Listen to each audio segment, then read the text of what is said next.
So in this lesson, we'll learn about distant light. Distant light or sunlight is a parallel light from a distant source, and you can use this type of light to simulate sunlight or any sort of a distant light source with a parallel light beam. Now we have this interior scene that has this artificial white environment, and we want to add a sunlight to shine through the window. As always, we are using ACES workflow, so make sure you set it up correctly like we learned in the introduction section of the course. Now let's run the IPR and add an Arnold distant light. I'm just going to move the light so I can access it in my camera view. And the first thing about distant light is that its position does not matter and only its orientation determines its direction.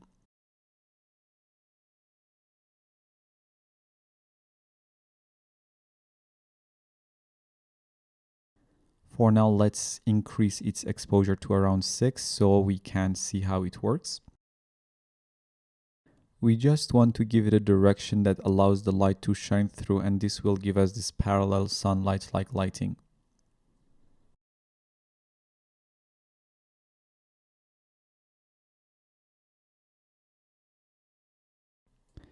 Okay, now that we like the way the light enters the room, let's go to the Detail tab and enable Use Color Temperature, and let's use a warm value like 4500 to get a warmer light source like sun. Now we have a new attribute for distant light called angle, which can be considered like radius for the spotlight. Angle is the angular size of the light in degrees. As you increase the angle value, your shadows become diffuser. The sun's angular size is 0.5, and if you do that, you get a beautiful realistic soft shadow. Now let me draw a render region using shift and drag so we can quickly try different angle values. When set to 0, the shadows are sharp.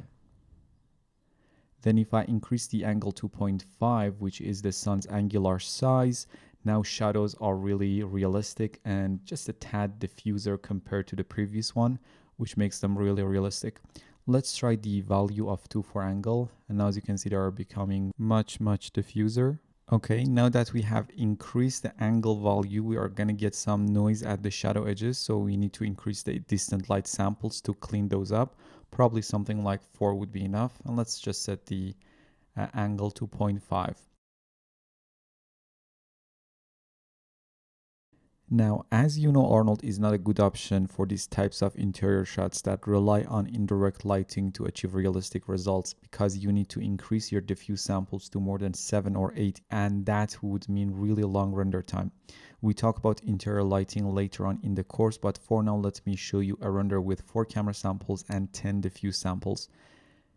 And here is our render.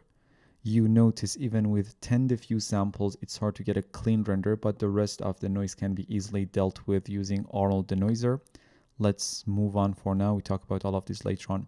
So in this video, we talked about distant light or sunlight. See you in the next one.